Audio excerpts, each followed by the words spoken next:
becomes real.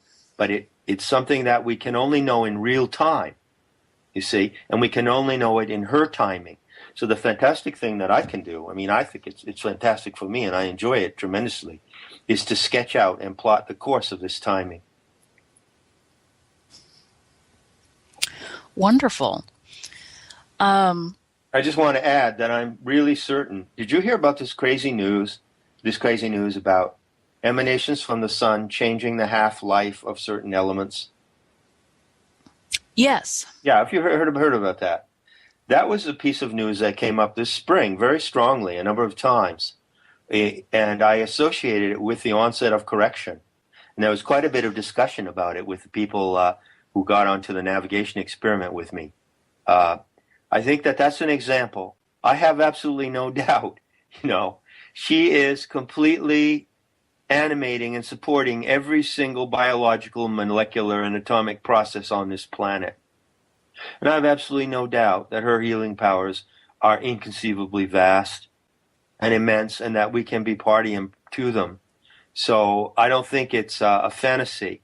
Everything that I suggest can be tested. And if we live in the myth with her, we can find out what she can heal. And I think she can change anything. I think she can. We have miraculous cases of healing of the human body. People who have healed cancer, who have healed serious metastasis of cancer, leukemia, thyroid disease, you name it. If we can do that microcosmically, what can she do macrocosmically? Yeah. Yeah. So do you think she could change the half-life of radiation? Absolutely. From Fukushima? Absolutely. I think she could neutralize radiation. Man, I could get behind that. Yeah. And I know some people in England who are really behind it already in terms of following how she's doing it in their own bodies, So, yes, the future looks really good in that respect. She is a massive superorganism with, healing powers on a cosmic scale. Wow, awesome. My next question is, I've been feeling very safe, and this is a very strange sensation given what's going on in the world right now. And so I guess I'm questioning a little bit that safe feeling. My intuition feels like it's becoming stronger. My connection to Sophia feels like it's stronger.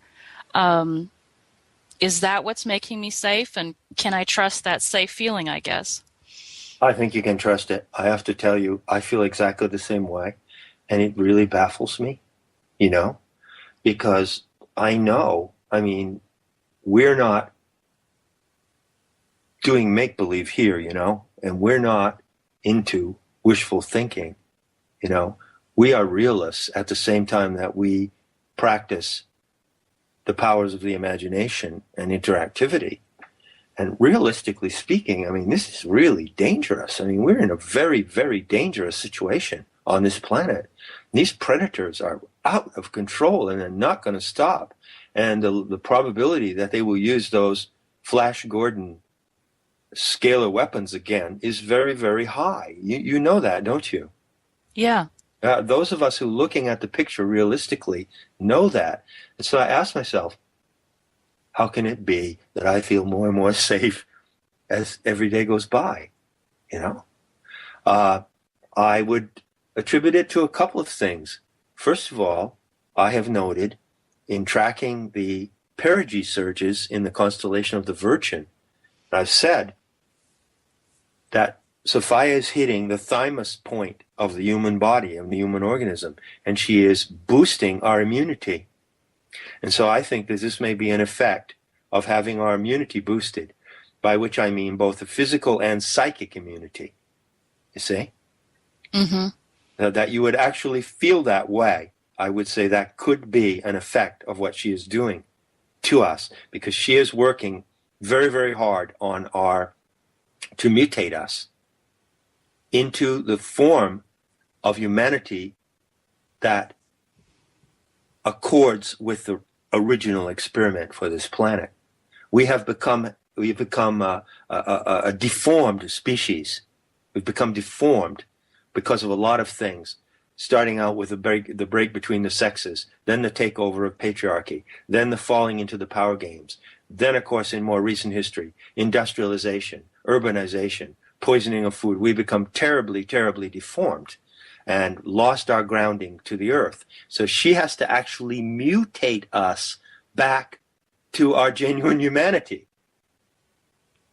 And she's doing that. She's doing that by these perigee jolts that go into our immune system. So that's one reason why you could be feeling that. Another reason is because there is an ambience of safety that comes from connection with the Shakti cluster. And Kali is the greatest protectress in the world. Mm. Yeah. And the kind of work I've been doing with Sophia is detoxing false beliefs. Wow. That's great. It's like, yeah. That is a work of the moment. Yeah. Uh-huh. And at first what it felt like was, oh gosh, I'm giving all my crap to her. And then what came back was she was so grateful that I was willing to be healthy skin on her versus unhealthy skin. This is amazing. I just love what you're saying. And it is so true, a lot of the toxification, the pollution, is the pollution of belief systems. I've said, my whole book, Not in His Image, is about salvationism and the 4-point plan, of the Judeo-Christian Islamic religions. Is absolutely toxic.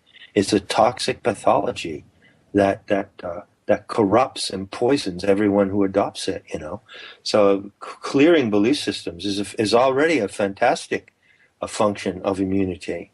I love what you're saying. She's growing a new skin on our species. Yeah, because holding on to my false beliefs is like being a patch of skin of her skin that refuses to heal. That's right. That's right. Which is really irritating to her. That's right. Sure. So okay, yeah. It's absolutely true. Yeah. It's all fitting together. So enjoy the feeling of safety, but be vigilant and remember that you are feeling safe, but you are in a situation. Humanity itself, our species, is deeply, deeply imperiled. And the fate of our species in this kalpa, this 26,000-year period, which has 200 years more to run, is hanging by a thread. So, it's both. It's not either or. It's not you're safe and, safe and sound and out of danger. You're safe in danger. Yeah. It's not time to close my eyes, that's for sure. No, that's for sure, yeah. Yeah, okay. My next question is about what people feel when they say they listen to Sophia. Yeah. Mm-hmm. Because I hear people say that they hear she's suffering and she's wounded and she's damaged. Right. And I don't get any of that from her. Are they projecting? I get such strength from her. And, occasionally the Kali of, damn it, we're fixing this, but not that she's so perilously wounded. I don't know.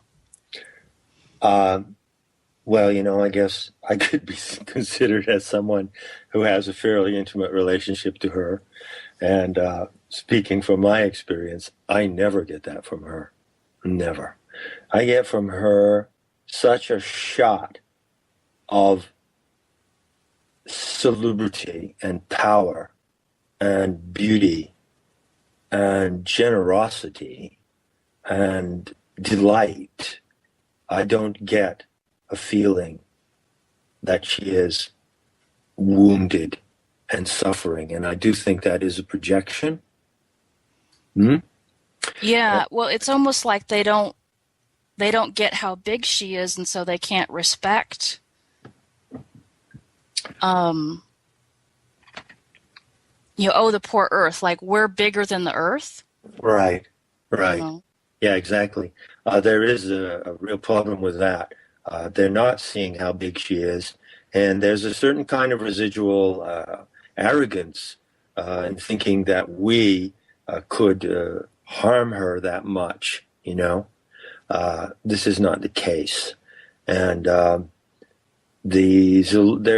think that these are projections, and I think that it's predictable and it's understandable that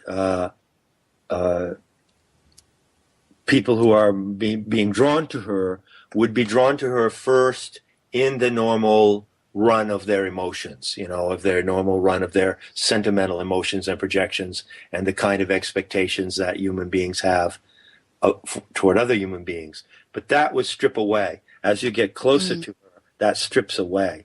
And as you have the experience of her naked presence, there is nothing like that, except for one thing that I detect. You know, the thymus is a very important gland, and it's also the point in the human body where a new chakra is forming, an 18-petaled chakra, which is the chakra that is the absolute plug-in connection between the human body and the planetary body. So it's a really important part of the body and something to work with in healing and meditation. But also, it's the location of the lungs. You know, it's the same part of the body right there. If I hit it now with my fist, you can hear, right? The modulation of my voice. And the lungs carry grief. And I do detect at moments a kind of wafting of grief in the emotional body of Gaia, if I might call it that. It is a very pure and high, distilled form of grief. It is a sorrow for her children. It is a sorrow for what the species has fallen into and the way that her children have sold out their birthright for baubles and archonic gimmicks when she provided them with the most beautiful capacities of magic.